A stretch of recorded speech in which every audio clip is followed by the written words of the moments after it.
네, 감사합니다. 다음으로는 존경하는 경남 창원 성산의 허성무 의원님 질의 부탁드립니다.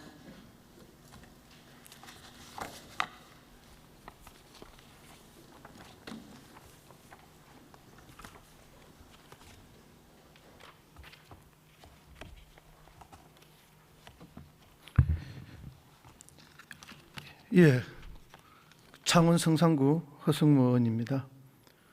새로운 정부가 출범한 지 아직 채 한 달이 안 됐는데요.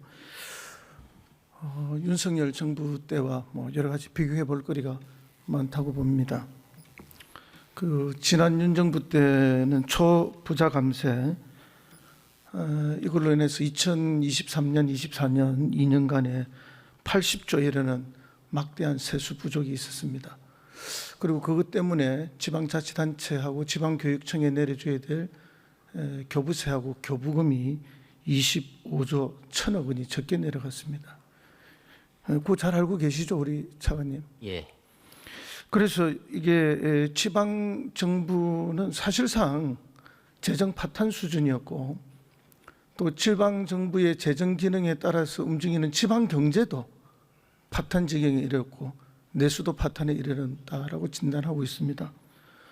또 부채도 결국 그러면 그 25조가 넘는 금액이 국가가 져야 될 부채를 지방 정부에 떠넘겼다, 이런 지적들이 많습니다.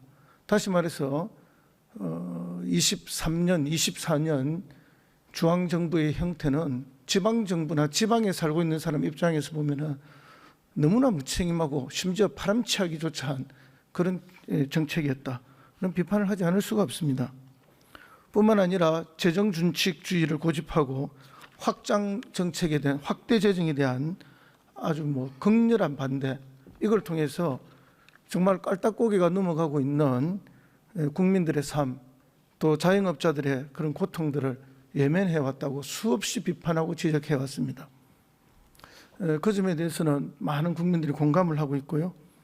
그러나 이제 정부가 바뀐 지 한 달이 채 안 됐습니다만은 새 정부가 국민의 삶을 대하는 태도가 좀 달라진 것이 아닌가 하는 그런 판단이 들어갑니다. 이번에 편성한 추경을 보면은 세금 수입, 세수가 줄어들 것을 감안해서 10조 3천억 원의 세입 부족을 인정하고 세입 경정을 했습니다. 또 불효불급한 지출 구조 조정으로 대응을 하고 있는 것으로 압니다. 그것이 한 4조가 되죠. 예, 그렇습니다. 5조 3천입니다. 예, 그래서 그러면서 이 세수 부족으로 인한 고통과 책임을 지방정부나 지방교육청에 넘기지 않겠다라고 말씀도 하셨죠. 예, 가급적이면은 지방 재정 부담을 최소화하고자 했습니다. 예, 반갑게 저희들은 듣고 있습니다. 그다음에 또 15조 원 규모의 경기 진작과 민생 안정 예산으로 침체된 경기에 온기를 불어넣겠다, 또 꺼져가는 경제를 살리려고 예를 쓰겠다, 이런 말씀을 주셨는데요. 정말 새 정부에 대한 기대가 큽니다. 구체적으로 민생회복 소비 쿠폰 사업에 대해서 질문을 좀 드리겠습니다. 이 소비 쿠폰 사업에 10조 2,417억 원, 이 중앙정부 부담이죠. 네. 그리고 이제 지방정부에서도 이게 대응해서 약 20% 정도를 부담하게 되는데요.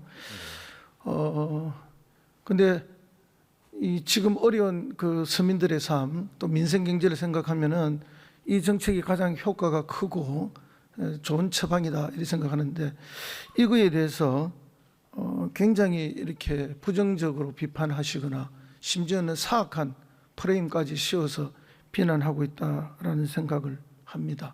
물론 SOC 투자가 성수 효과가 더 좋다, 이런 주장은 또 귀담아 들을 수도 있는데, 사실은 지금의 상태를 보면 우리 국민 경제는 응급실에 실려온 응급중환자 아니겠습니까? 네. 이런 응급중환자한테 매일 운동 열심히 하고 건강식품 챙겨 먹으면 100세 시대 건강하게 잘 살 수 있다 하는 이런 진단과 처방은 정말 어처구니 없는 거 아니겠습니까? 그래서 정부가 지금 하고자 하는 이 소비 쿠폰 사업이 더 효율적이고 신속하게 잘 진행되어서 내수 활성화와 경제 회복에 크게 도움이 되었으면 하는 그런 바람을 가지고 있습니다. 김문수 후보가 지난 대선에 공약으로 30조 당선되면 추경을 하겠다 하는 발표를 한 적이 있는데 우리 차관님 알고 계십니까? 언론을 통해서 접한 바 있습니다. 그럼 김문수 씨가 만약에 대통령이 돼서 이 30조 추경을 하면 훌륭한 추경이고 이재명 대통령이 30조 추경을 하면은 이거 나쁜 추경입니까? 좋은 추경, 나쁜 추경의 여부는 현재의 경제 상황과 민생의 어려움에 대한 판단, 이거에 일치하는지 일치하지 않는지로 평가를 하는 게 올바른 평가라고 생각합니다. 그렇죠. 그리고 이 추경을 통해서 이후에 나타나는 효과에 대해서 평가될 수 있는 거겠죠. 네. 예.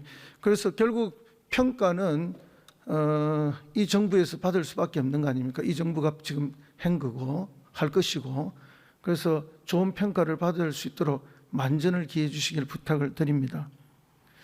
그러면서 이제 다른 동료 의원님들의 자영업자에 대한 이야기도 많았는데요. 지난 연말 최근에만 한 20만 자영업자가 폐업된 걸로 나와 있습니다. 그리고 뭐 우리 최근에 대한민국에 이 커피 전문점 카페라 그러죠. 이게 통계에 잡힌 지 5, 6년 만에 처음으로 감소하고 있다는 것도 나타나고 있습니다. 그리고 실제 폐업을 하고 싶어도 폐업을 하면은 바로 채무 상환이 은행에서 들어오니까 폐업을 하고 싶어도 하지 못하는 자영업자도 많은 것으로 알고 있습니다. 이럴 정도로 어려운 상황인데 정말로 정부에서 특단의 각오로 이 추경을 신속하게 집행할 수 있는 그런 대안들도 좀 만들어 달라는 부탁을 드리면서요. 80% 소비 쿠폰에 대해서 중앙정부가 부담하고 20% 지방정부가 부담하는데 사실 뭐 저도 지방자치단체장을 4년을 했습니다만은 그 기초자치단체 차원이고요. 또 강력에서 부지사도 했습니다만 이 지방자치단체 굉장히 어렵습니다. 특히 최근에 와서 앞에서도 지적했습니다만은 한 25조 이상의 특별교부세가 적게 내려오고 교부금이 적게 내려오는 바람에 더 재정 여력이 없습니다. 물론 중앙정부도 힘들죠. 적자가 그동안 많이 났기 때문에요. 그런데 이게 지방에다가 20% 부담해라 하면은 지방이 바로 부담을 대응할 수 있는 이 준비가 되어 있냐는 거죠. 그런 의미에서 우리 행안부 차관님, 이거 정책을 집행하게 될 때 지방자치단체들이 광역도 그렇고 기초도 그렇고 바로 대응할 준비가 어느 정도 되고 있는지 점검이 가능합니까? 네, 그 자치단체별로 그 충당 가능 여부가 상이할 거로 보여지는데요. 통합재정안정화기금이라든지 그다음에 순세경력금 같은 게 얼마나 있는지에 따라서 가용 지원이 좀 달라질 수가 있을 것 같습니다. 물론 그렇죠. 그러나 이제 전반적으로 다 어렵고